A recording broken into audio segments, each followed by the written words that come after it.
Want to hear one of my ideas for a perfect murder? You want to hear the busted light socket in the bathroom or the carbon monoxide in the garage? Neither one. I may be old-fashioned, but I thought murder was against the law. What is a life for two guys? Some people are better off dead. This is Foreign Correspondence. Deeper into Hitchcock.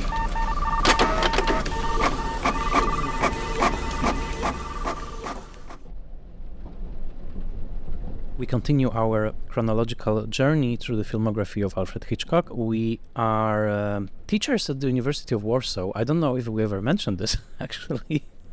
Maybe after a couple of years. Because we never start with an introduction, so we always try to find some connections to Eastern Europe. So Michał, maybe a question. Have you taught Hitchcock at the University of No, Warsaw? never, and I just, second ago, I just thought that maybe finally I should do it.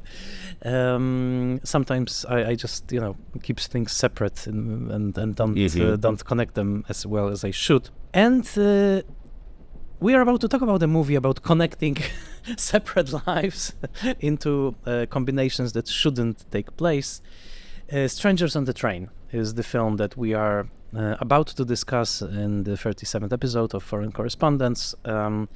We are entering the decade of the 1950s, the decade that is usually considered the golden decade of Alfred Hitchcock's filmography. We already discussed Stage Fright.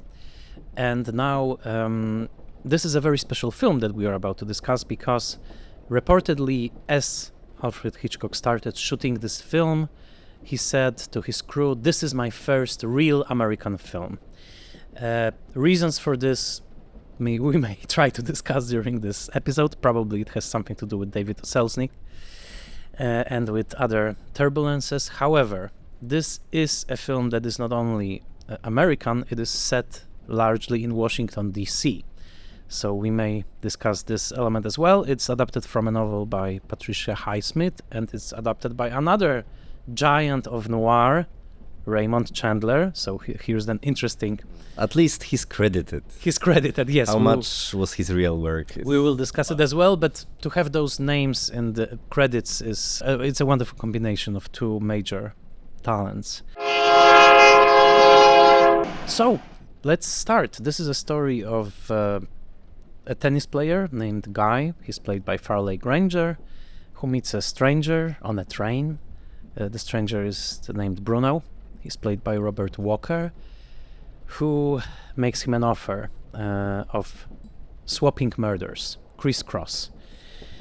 We assume that you saw the film already, so we won't be synopsizing it in detail, and I will straight off the bat ask Sebastian, how did you like the film? I assume this was probably not your first screening of this film. No, not the first. I liked it. I had very high expectations for this rewatch because it was always, for me, it was one of the quintessential Hitchcock movies because of many reasons. Not only as his comeback, not only as his entry into the 1950s, the glorious decade, but also this. It's also one of his last black and white movies, right? So I always remember this one as one of the most visually stunning. Hitchcock will make, if I'm correct, only 3 other black and white movies. I Confess, Wrong Man, and Psycho, right? So, and it's his 38th movie, right? 37th episode because we couldn't discuss the Mountain Eagle. One day maybe, if it's exactly. found. So he made like 3 dozen movies in black and white. So he knows of course this technique, the everything by heart. So I remembered Strangers on a Train as one of the most moody and atmospheric of Hitchcock movies, and I think this part still stands as a true statement. I liked it a lot. I think the first act, the first half an hour is beautifully crafted, and also it's nice to revisit this film after certainly we could say resurgence of Patricia Highsmith again. I mean, she never disappeared from the horizon. She's one of the favorites of many filmmakers, but recently we had this truly terrible or at least not good adaptation by Adrian Lyne, right? Dark Water. I haven't seen it. Yeah, with Ben Affleck and Ana de Armas.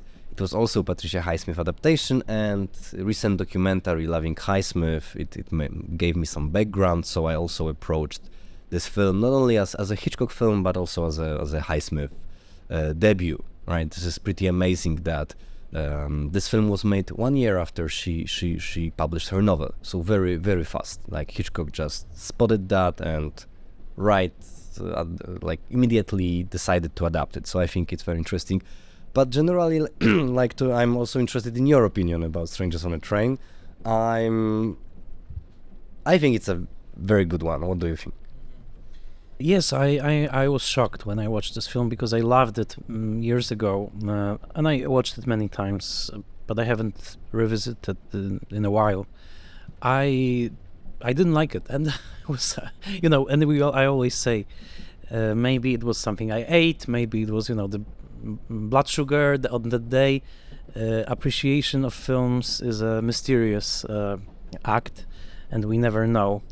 Maybe it was my body that was saying it. But you don't have to explain yourself yes, if you didn't like a Hitchcock no, movie. No. But even on this podcast, I'm not. I'm just trying to understand it because I always liked it. I didn't like it yesterday, and first of all, I have to say that it struck me as extremely unpleasant, and I would love to. I have to say I'm not familiar with Highsmith's prose, and that's probably a huge blind spot for this episode. But I do remember, and I have some friends who are huge fans of Patricia Highsmith. I know many films that were based on her work, but I do remember one sentence by Keith Ulick of New York, who also has his Substack, all parentheses, and I remember that Keith once told me that after reading a lot of Highsmith, he needs to take a shower, that it's a deeply corrupted prose, very cynical, very cruel, and I don't know how much of that specifically Highsmithian acid seeped into Strangers on a Train, but I have a intuitive suspicion that this very specific brand of Hitchcock's unpleasantness that we know very well went into a chemical reaction with whatever was left of Patricia Highsmith acid. And I have to say that yesterday I was almost appalled by the film. I feel that it comes from a very, very bad place. And let me explain myself. Not myself, like my reaction. This is a film which takes such a cruel view of all the characters, except for Robert Walker's character, I think. The psychopath that Robert Walker plays here, with all the glee and all the, lip-smacking pleasure that Hitchcock put into this role, because he directed Robert Walker in the part, he's the only character who I think is designed for us to be point of identification. All other characters are either repugnant, and I think especially the portrait of the character of Miriam, played by Casey Rogers, is a study in true sexual contempt, because the way she's portrayed, and I will elaborate about it later, is not only cruel. I think it goes beyond cruel. I think that Hitchcock takes pleasure in creating this monster in her, and I was really surprised by. And I'm not objecting on this on sort of high moral ground. I just think that there were those strains of misogynistic feelings in Hitchcock that we are perfectly aware of. But the most interesting films of his in which those strains are at play are the films in which they are offset by something else, by something that's ambivalent, that's sort of tries to argue with the misogyny, with the sexual contempt and stuff. I think that in this film it comes close to a pure essence of this. The casting of Farley Granger as Guy is a giveaway. I think this makes the film completely hostile towards its straight characters. I will say. I think it's a film in which all the straight characters, straight meaning many things, a Guy, his wife to be, also practically every other character, are presented as boring, irrelevant, not in the least interesting or exciting. It's all a stage. The film is a stage for Robert Walker's performance. And I think that Hitchcock identifies and wants us to identify with the Robert Walker character. And I think the film succeeds in it to a uncomfortable degree. And I will elaborate on this later. But I just realized watching it yesterday that the only thing that Hitchcock truly believes in this film, and the only thing that he invests with human feeling, I think it's the Robert Walker character, and a little bit the character played by his daughter, Barbara Morton.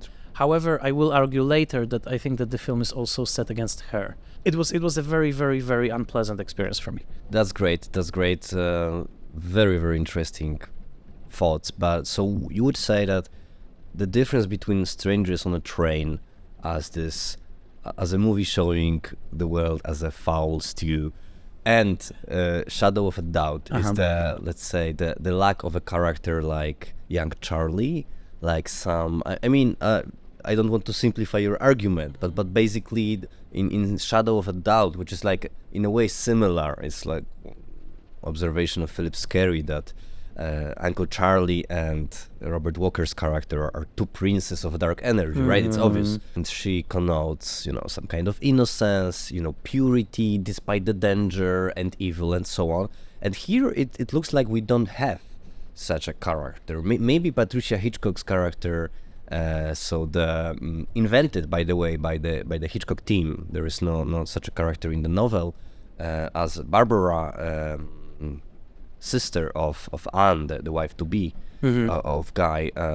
She may be such a character, maybe, but I would say that she is kind of like a parody also of a certain type of Hitchcock's characters who are nosy, interested in crime, and thus funny, not dangerous, but funny. And also there are all these eerie, superimpositions or like impositions of her face and Miriam's face in these terrible glasses, Hitchcock also invented this one. Miriam has this very thick glasses. I was thinking about it yesterday when I was watching the film. I mean, what's the point here? Why? She may have glasses. It's one of Hitchcock's props and so on, and it's a visual element, and it kind of makes her kind of like a slutty schoolgirl, which was perverse, I would say, in the early 50s, would be even today, right? But she has these extremely thick glasses, and the actress even, it's one of the anecdotes, I'm sure you know, that these glasses were so thick, the lenses, that she couldn't see anything. She was blind on the set, which if you want to read it in a feminist way also is interesting, but what I mean here is the visual impact of that. It makes her face very strange. So that's the way I would say I agree with you that there is something disturbing about her character, about the level to which she is portrayed as, this kind of aroused, erotically accessible. Well, she's called Tramp in the film. Yeah. Okay. Yeah. There is, and I think this is the dialogue from the movie. Patricia Hitchcock's character Barbara calls her a tramp, and this is a very interesting thing because I think it can play into a long conversation about this trope in culture of a woman that is enjoying sexual pleasure, that is enjoying multiple partners, a promiscuous woman, and the whole idea of slut shaming came later, etc. But the real problematic, painful fact about this film is that let's look at the women in the film. There are four major female characters. It's the mother of Robert Walker, who is a complete parody of a middle-aged woman as a gargoyle, as a monster, as a figure of fun. We saw those women in Hitchcock, and we'll see her. We will beginning with downhill, I would say. Yes, we will see them again. There's Ruth Roman as the wife-to-be, Anne Morton, who is patrician, completely asexual in a way that's like, of course she's movie beautiful, like for the 1950s, but there's not a shred of feeling that would, let's remember Hitchcock directed Ingrid Bergman in Notorious, okay? So he knew how to direct an actress and how to pick an actress to suggest some kind of very complicated inner life. But she's kind of a moral center, isn't she? Well, she's a moral center and she's a moral policeman in the film. Like she's there to sort of, she's like the fig leaf, Yes, everything will end in this, heterosexual coupling, let's say, in the last scene. But she's not an interesting character at all. And there's Patricia Hitchcock and there's Miriam Casey Rogers, and two of those women are adorned with those unappealing glasses. In the case of Miriam, those glasses are almost disfiguring her face. And it's also interesting because they are, as you mentioned, they are so thick, but also they are prominently featured, of course, in the murder scene, because the murder is reflected in the glasses, a scene that was later echoed in Carlito's Way, in the De Palma film. Most of Hitchcock was echoed in De Palma later. But I was thinking about those glasses, and of course it may be connected to Rear Window, where the photo camera as a device for seeing, a device that you are using to enhance your eyes, is also so important. But here the reflection in the glasses when Robert Walker kills Miriam is used in the most perverse way, because the way we are looking at it, Robert Walker is literally laying the corpse of Miriam into our lap. It's like we are feeling that he is putting the dead body of this woman into our lap as we are sitting in the audience. This was especially prominent when the film was watched properly on a big screen, because then people had to look up to see the screen, and it was literally like giving you this corpse into your lap, which I guess was also very provocative for 1951. But I just want to answer your question. Why is this film so different, and why my reaction is so different from Shadow of the Doubt, but also Psycho? These are, three films that... Frenzy is another, where we have a psychopathic character, right? And my main difference is that in Shadow of a Doubt, there is a real feeling that also Thornton Wilder probably provided of family life, of this warmth of the family, which we know is troubled. We know there are things in the family that they are not talking about, and there are tensions. However, I think the feeling that Hitchcock put into this portrayal of family was genuine. We know that he also liked to entertain. He liked to spend time by giving dinners and working in the garden and stuff. He was a domestic creature. Here in Strangers on a Train, there is no domesticity that could offset this perverse realm of Bruno. And whatever we see of domesticity is parodied, of course. It's the mother of Bruno who does this hideous painting of St. Francis. We will probably come back to this. It's the father figure who is Leo to be killed. G. Carroll, who is like at this point like very self-referential, right? Because he appeared in how many, like 8 Hitchcock movies before or something like that. Yes, and all the fans of Rocky Horror Picture Show know that his name features in the opening song of Rocky Horror. Anyhow, this is probably my thing with this film. There is not a single space in the film that could serve as a counterbalance to the twisted, misogynist, murderous, and sexually perverse character of Bruno. He has a Scorpio on his thigh in the first scene where we meet him. I think this is exactly who he is. He is a Scorpio. Yeah, it's like a lobster, probably. Is it a lobster or a Scorpio? It's described as a lobster in books, but okay, maybe. But it doesn't matter, because I also saw a Scorpio. I saw a Scorpio. Yeah, me too. And there's this Orson Welles. It's an old, I think, Persian tale, right, about the Scorpio and the frog, right?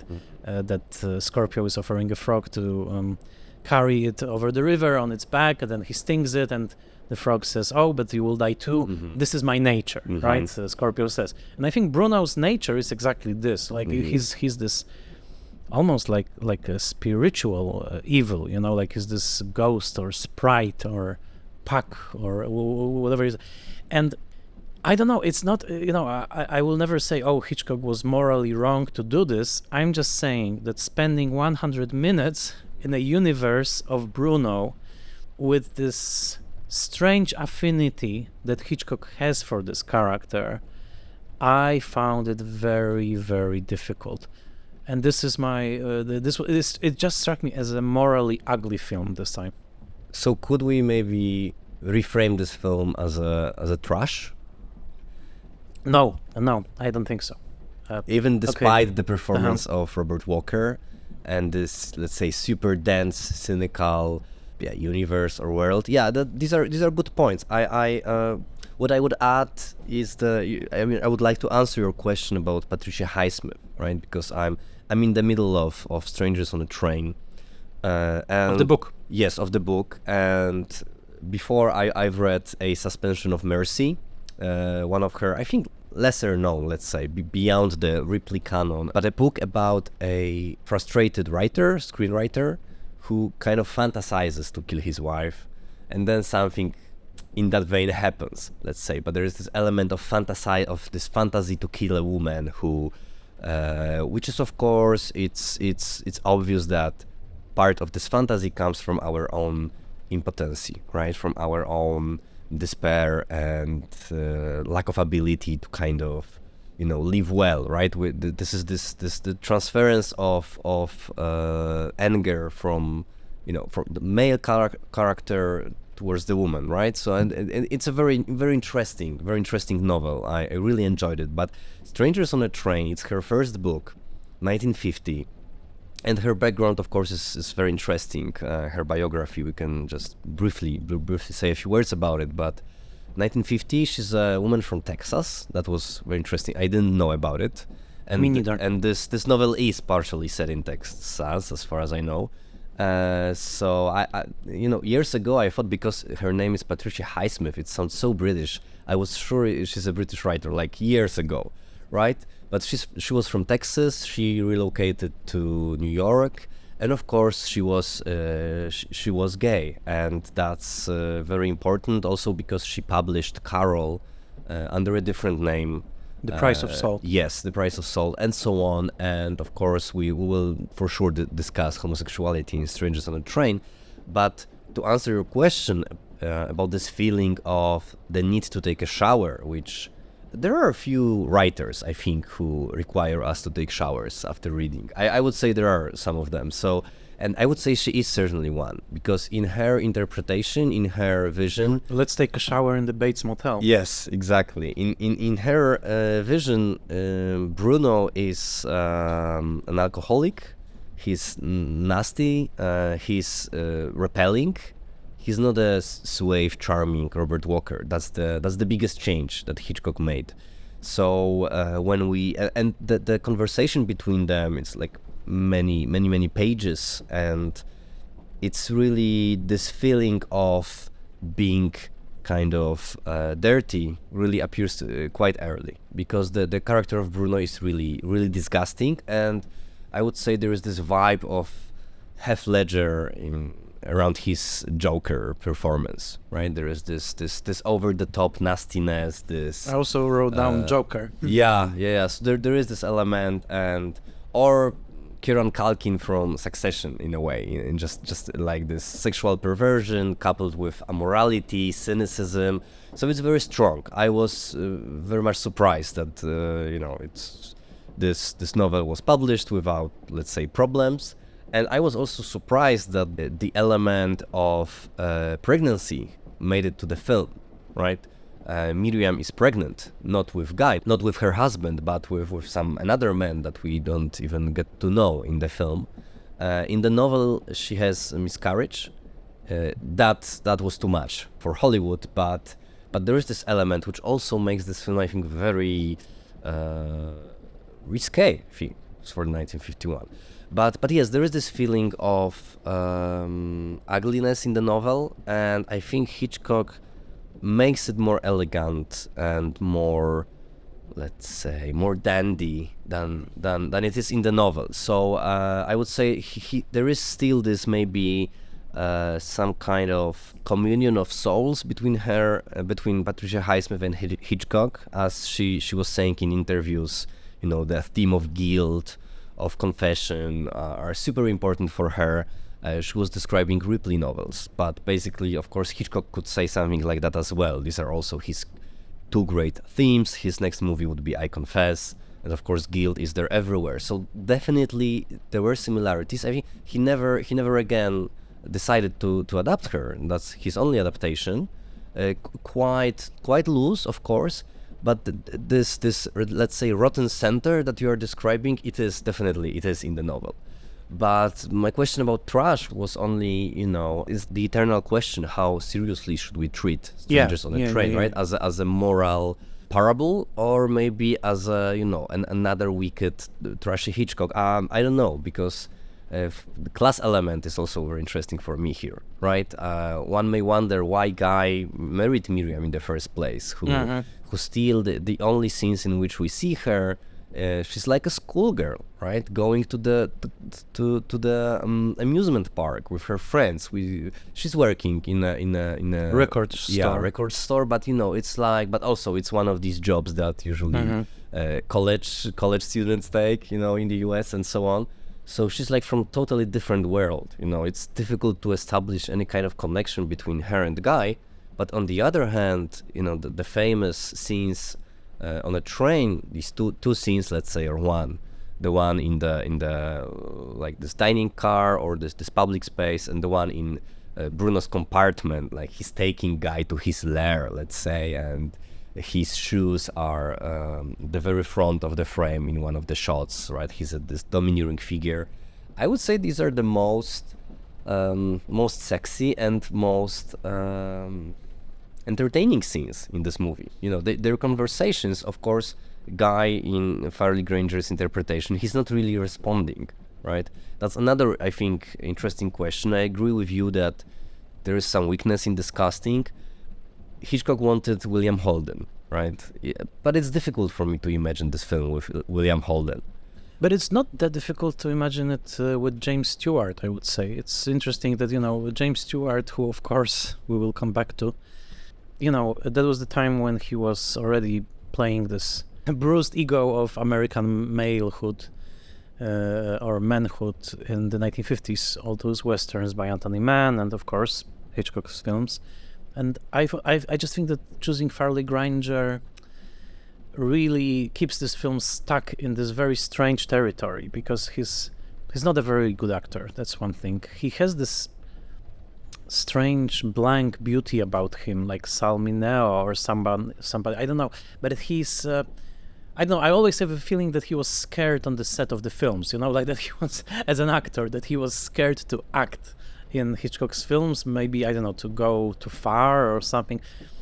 And this whole homosexual thing is just so strange, because so there are scenes in this film, I think, that if you just preserve them as they are, maybe just adapt some dialogue a little bit different, I think they could serve almost like a documentary material on how a gay pickup or a gay hookup or a gay seduction took place in the 50s in America, in Washington. I read this great book by James Kirchick, Open Secret, about gay Washington. Fascinating, because it's a center of power, and fascinating history book, non-fiction book.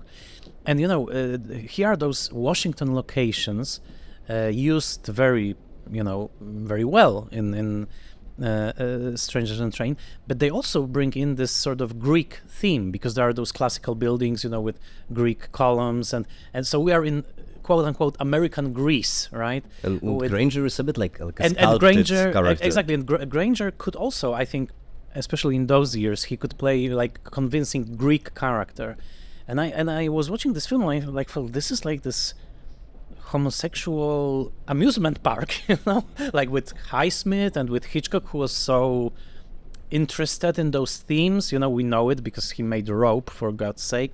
And he's staging the scene in a train where Bruno is sitting right next to Granger immediately, and he says, "Let's go to my compartment." I mean, I'm not discovering anything new here. I'm just saying that of course, everybody talking about this film will always say about, homosexual underpinning. I'm just saying that it's a little bit more than an underpinning in this film. It's like right on the surface, with Bruno single, with his mother in those silk robes, figure of a dandy, Oscar Wilde, whatever you want to call him.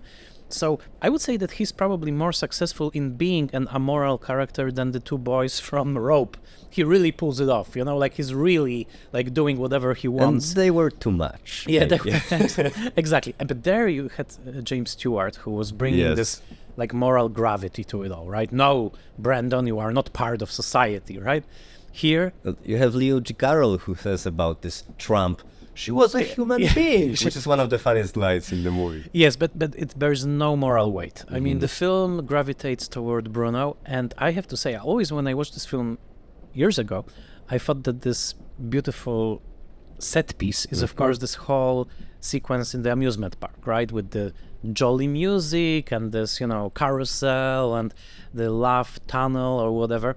Of course, it still remains, I think, the best scenes in the film. And Del Toro was inspired hugely for Nightmare Alley. Yes. Okay, wow, I didn't know that. So it's still wonderful filmmaking, as opposed to the horrible tennis match. I have to say that the tennis match is simply, it doesn't work for me at all. Although I know that Richard Schickel says that it's actually a great scene. He's a tennis fan. They spend a lot of time I find it boring. I find it boring. But I have to say that I was surprised by how sleazy and sordid this scene is in the amusement park. When Miriam, she gives those lascivious looks, to Robert Walker. I mean, she's there with a boyfriend, when right? they're on the ponies. Yeah, and she mounts the horse. They're like sexual moves. Exactly. Right? I mean, when Robert Walker and Casey Rogers get onto this carousel, and she mounts the horse, and she's holding the pole, the pole that keeps the horse in place. And they are looking at each other, exchanging those glances. It's like they're basically having sex on screen. I mean, you couldn't go. But that's trash in a way, But that would be trash, I think, in hands of Douglas Sirk of the time. Like if he shot it in Technicolor and it was Dorothy Malone, mounting this horsey, then it would be very sexual. But and this is very important because I think that exactly in this decade, Douglas Sirk goes into those territories with gusto, right? Of course, written on the wind and stuff. But here, Hitchcock, I think he's still, it's a very British type of perversion. Like on the one hand, he goes as far as having her, hump this horse, basically. But on the other hand, there's this distance, there's this irony. She's just riding the carousel.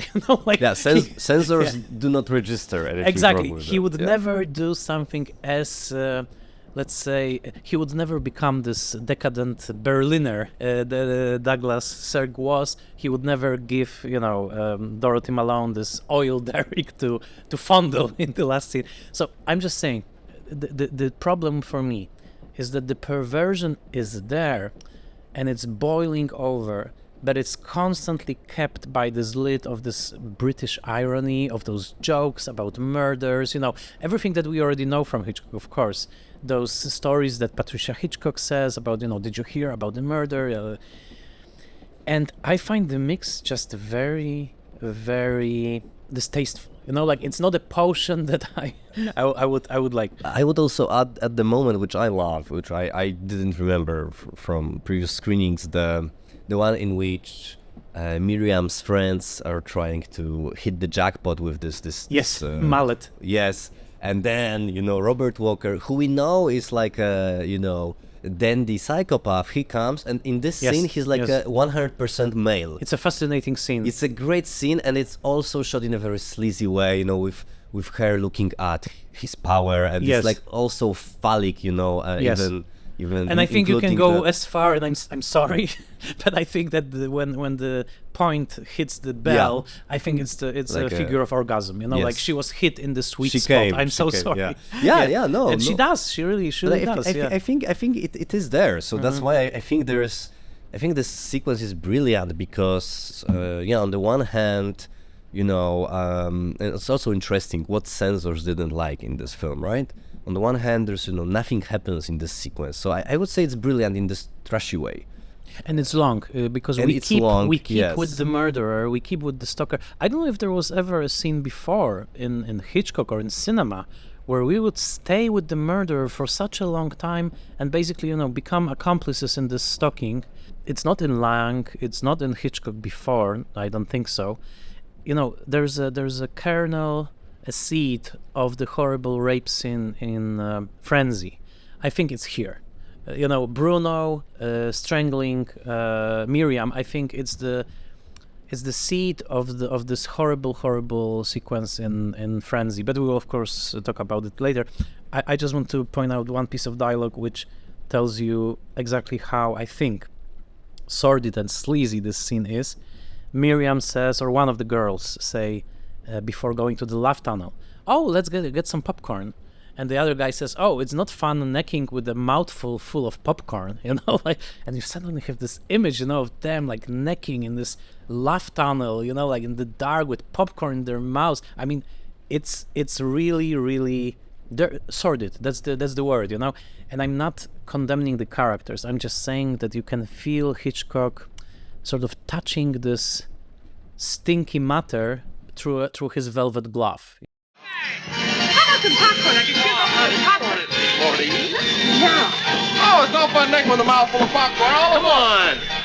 You suggest as if, Brits couldn't do trash because they are Brits No, in they a way. couldn't, they cannot. Right? Like Ken Russell, or stuff. But okay, let's leave trash. I That's don't want interesting. to Okay. push it too hard, but I just think that's the way. Of course, it's not the way that many serious Hitchcock scholars would defend Strangers on a Train, right? If you open Mary Pomeranz's book, you have, by the way, you have a 15-page description of the introduction of the meeting, right? Of this cruising, as we mentioned. I think of this cruising, of this chance meeting, right? Because if I were to defend this film on an intellectual level, I was reminded, of course, of Kieślowski's Blind Chance, right? Another movie with blind chance, with a chance meeting, with a train that we could catch this train or not, right? And I think this is a really brilliant opening, and I would say there is this pleasure in the conversation of Guy and Bruno that is also the pleasure of Rope in many scenes. But in Rope, the balance of power was much different. It was obvious from the beginning that there is John Dahl, who's like this dandy, sure of himself, and this domineering figure, and there was the Fairly Granger character who was this super neurotic. But here it's like, if you look at it as a love scene, as a courting scene, it makes sense that Guy is not really responding at the beginning, right? There's this great moment when Bruno, who of course says a lot in this scene, he says, "Oh, I'm not a big talker. I would just say next to you." I mean, how unrealistic that is. Can you imagine the situation in a train? Like a stranger tells you, "Oh, I won't talk a lot. I will just sit next to you," right? So Guy is not really interested. But I think it's really brilliant, and I think this moment when they touch their feet under, it's so good. It sets such a Yes, and it's that's very true. sexy, right? That's So true. I think it's very sexy, and I'm talking as a straight man. For me, it's very sexy. But I mean, it doesn't really matter. But in this case, I just want to say my position. And then, so we have a sexy opening in a train, and then we have this sleazy scene at the amusement park. I think these are interesting parts of this film. Absolutely. And you just touched about something, because I think this hitting of one shoe with another is perfect. And Perfect. I think the only, like, if you want to seriously read this film, I think you need to read this kick as intentional. It's the beginning of the pickup. The only way I can really read this film as a work of art is that it's a one big metaphor of a gay seduction, and also of the consequences of that seduction in a world that doesn't accept gay relationships. Because how would this film be different? Like, if you think about it, they had sex on the train, in Bruno's compartment. Yeah. Like, let's say that they had. For all means and purposes, they did have, because everything that happens later on follows this pattern of a homosexual black male that, by the way, and I really urge everyone to read this book by James Kirchick, Open Secret, because that's exactly the scenario of those gay blackmails that, we can see it later in Advice and Consent, of course, 10 years later, right?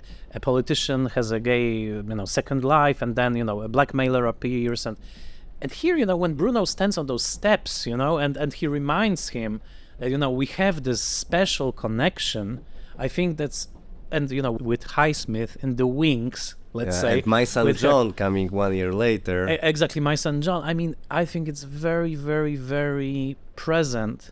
And I have to look again at this tie because I really think it's a Scorpio. I was also tempted to compare it with, Scorpio rising. But a tie designed by Hitchcock. By Hitchcock, and wow. Wow. And of course, ties will reappear. In Frenzy, for example. There you go. But I have a dream double bill. I will just say that I think those two films would work perfectly if you played this with a double bill with Leave Her to Heaven, the John Stahl film. I love that one because those films both begin on a train, and we have the male character in Leave Her to Heaven. I don't remember the actor. Anyhow, Gene Tierney picks him up on a train, saying, "Oh, what are you reading? Oh, it's my book, blah blah blah." And of course, she proves to be this homicidal monster of a lover. And here, I could say the same thing about Bruno. He's also a homicidal monster of a lover, who stalks Farley Granger. But for me, when Bruno smiles, the way he smiles, the way he seduces, the way he uses his body, the way he shortens the physical distance.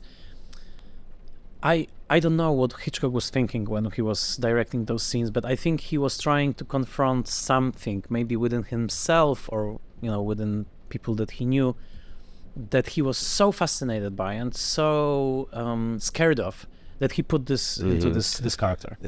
This is a good point, and of course I mentioned that William Holden was supposed to play this character because what Hitchcock apparently wanted, and maybe some of his collaborators, was this to create this tension that guy is really tempted in a real way. I mean, tempted officially, as Hitchcock would say, tempted to murder Bruno's father, which happens, by the way, in the novel, interestingly. Also in the novel... So in the novel he kills the father. He kills, and in the novel guy reads Plato, which of course makes it even... Right, he reads Plato and he forgets Plato. There's no lighter, but there's the book, the Plato, right? So of course you can analyze the compartment scene as a, Plato dialogue of two men. But also in the book, guy doesn't tell Bruno about Anne, and Bruno doesn't know. So Bruno kills Miriam, and then he phones Guy and... Why haven't you told me about Anne? Right? So it's in the book it's much more on the surface. But here I would say I totally agree with you that it works as this, let's say, sexual melodrama, even you could say, about rejection in a way. Because let's say we have William Holden, who is tempted by the dark side, let's say. But also, of course, that's not the only temptation. The official temptation is murder. But of course, the subtext of the temptation is Bruno and as a man that he desires, right? So it works that way. Of course, throughout the reception of this film, there are some critics who perceive it as a case study for Hitchcock's homophobia, as if Hitchcock were part of the discourse that associates homosexuals with, perversion, murder, and communism, right? As the early 1950s and as the setting of Washington and so on. But also now, of course, this movie is reclaimed as a queer classic. And there is this recent book by Jonathan Goldberg, which he makes what he can to, let's say, rescue this film as a ambiguous queer classic, in which precisely this cruising, this ambiguity of sexuality is very, very important. So, of course, in the movie that we have with Farley Granger, it's kind of like strange reversal, right? Because Robert Walker was a straight actor playing perverse Bruno, and Farley Granger was supposed to play a straight character, right? So the only actor we're missing here in this compartment is Rock Hudson. Yes. So it's all very interesting, but I wouldn't say this movie can be seriously claimed as a homophobic one because of all the elements of desire that we mentioned. I don't know. I don't know. I think that the label of homophobia has been so misused that I don't even know what it means anymore. I'm speaking as a gay man, by the way. I think that this film expresses fear of homosexuality. That's definite. And I think that Patricia Highsmith apparently also had fear of homosexuality, maybe even of her own. Yeah. It's just that to brand a film as a homophobic, I would say you would need to say that it actively, I don't know, tries to turn its viewers against, gay people. I don't think that's the case, because, as I argued, by the way, I think that Hitchcock is fascinated by the subject. And, a man born into Victorian England and, raised within Victorian culture didn't have many cultural, tools to approach this subject. He couldn't, rent a book by Judith Butler and, read about gender trouble. So I think he uses the tools that were at his disposal, and his main tools was his visual imagination and his mise-en-scène. And I think he approaches the subject in a way that was, interesting for him, and that remains fascinating for us, because I think it is a fascinating film. It's just that, of course, it seems, I don't know, old-fashioned, no longer relevant in many, many ways. But I think that if I could accuse this film of something, I feel like there's too little feeling in it. That there's too little feeling for the characters. I think that Hitchcock really sets the situation up for the perversity of it, but the hand is very clear, and then we see his hand in the casting. This would be a very different film with, as I said, James Stewart, for example, as Guy, with a different actress as Anne. Let's imagine Grace Kelly, who we feel that is, sensual and wonderful. I don't know. Let's imagine even Rock Hudson. I would say that it would be a different film. Probably he would bring some emotion as Bruno to it. Or as Guy? That's a good question. Who knows? Maybe as Guy. Yeah, because we mentioned homosexuality, misogyny, but also I think you alluded to that, to the fact that this movie can be read as anti-heterosexual, right? In the way, I mean, just quote end of quote, right? Meaning that there is no single convincing heterosexual relationship that would really... Hitchcock was not only homophobic, he was sexphobic. I think that sexuality as such was a scary territory for him. And we know it very well. We've been talking about Hitchcock for such a long time that it's a very, very scary secret garden, let's say, for Hitchcock, and he only can peek at it, look into it, joke about it, but he doesn't enter it fully in his films, except for some remarkable moments like, Cary Grant and Ingrid Bergman in Notorious, but hey, even there it's very complicated, right? If you look at Cary Grant's character. So in the ongoing saga of Hitchcock's fear of sexuality, I would say that this particular film is especially fearful of homosexual seduction. But, the question is, how can this film be enjoyed today? I think my intuition is most people would say that it's campy, because the Robert Walker character, he is campy in many ways. My only lesson from this film is that I need finally to catch up on my Patricia Highsmith, and I would love to read more of her, because I would like to explore what exactly Keith Ulick meant when he said that he needs to shower after reading her. That's a good... I would love to know more. Let us also mention the one big change in Hitchcock's professional life at this moment. It's the first movie he shot with Robert Burks, and it will be his key collaborator until and including Marnie. The only film he will shoot without Robert Burks as a cinematographer would be Psycho. And I will just mention, I think we'll be talking about it during the next episode on I Confess. I had the pleasure to be in London at an international symposium at University College, and there was this 2-day conference about I Confess, and one of the papers was precisely about Robert Burks, Danny Nissim, whom we say hello to, had the paper Robert Burks Out of the Shadows, which analyzes Hitchcock's collaboration with Robert Burks.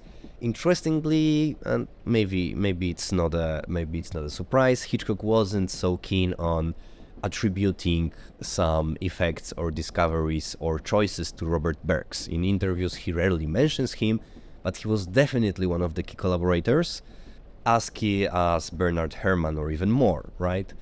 And I have the feeling that this movie does look differently. I mean, I think you, Michał, said many great things about, let's say, the content and the moral gravitas and the, let's say, the obnoxious elements of this film. But I think this movie looks differently than Hitchcock's previous films. It's certainly, Patrick McGilligan calls it his most Teutonic. Germanic, the Teutonic, right? The strongest in visual contrasts. The most Langian. Langian, yes. Strong compositions, also, distorted compositions, lines, and so on. And, of course, high black and white contrast and all this noirish repertoire. It's here. But I would say what I was thinking, what in my opinion is the very strong part of Robert Burks in many of Hitchcock's films, and I think you see it in Strangers on a Train, which is like a dream, of course, like a nightmare.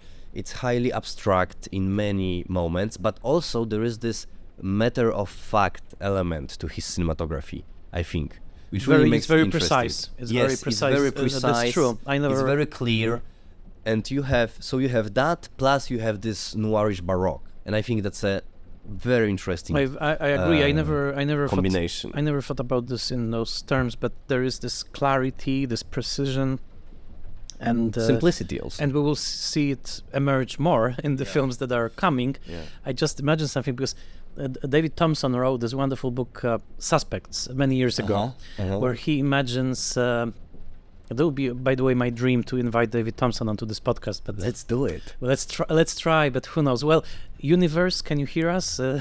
If there's any one of our listeners who knows David Thompson, the author of the new biographical dictionary of film, we would love to talk. And have you seen the book? Have you? Well, you've recently read from cover to cover. 50 books or so. Anyhow, he wrote this book called Suspects, and he imagines some imagined possible encounters between film characters, from one noir, a character, for example, from one noir movie meets a character from another noir movie, and what happens? It's a fantastic game. But I just imagine that I should write this story. Bruno travels on a train, and he meets Raymond Burr, the character from Rear Window.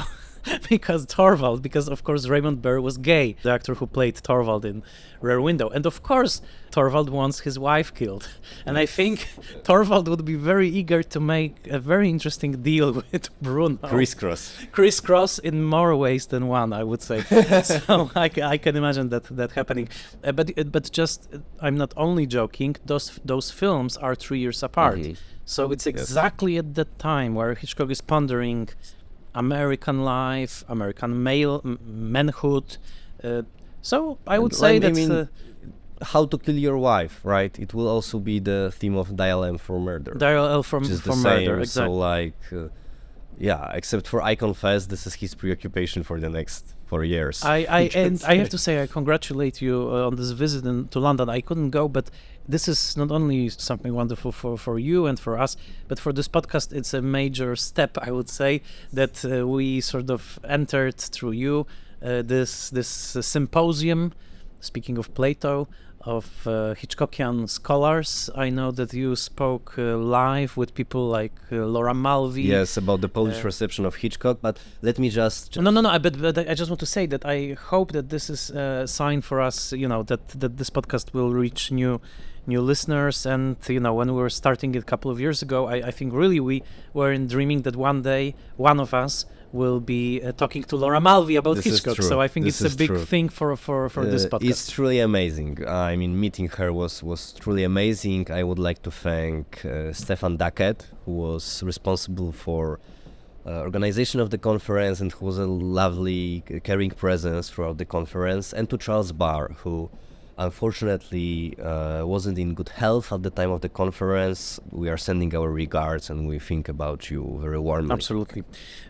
Charles Barr was our guest on the episode on the French propaganda films that Hitchcock directed. So, we entered fully into the 1950s. We hope you enjoyed the episode. Please rate us on iTunes. Please share this podcast with other Hitchcock fans. It really is important for us to reach new listeners. And next time we will talk about I Confess, which you probably know much better than I after this symposium. And then we will have, as Larry David would say, pretty good lineup of Hitchcock's classics. So please subscribe, follow, share, and thank you so much for listening to the 37th episode of Foreign Correspondence. Deeper into Hitchcock.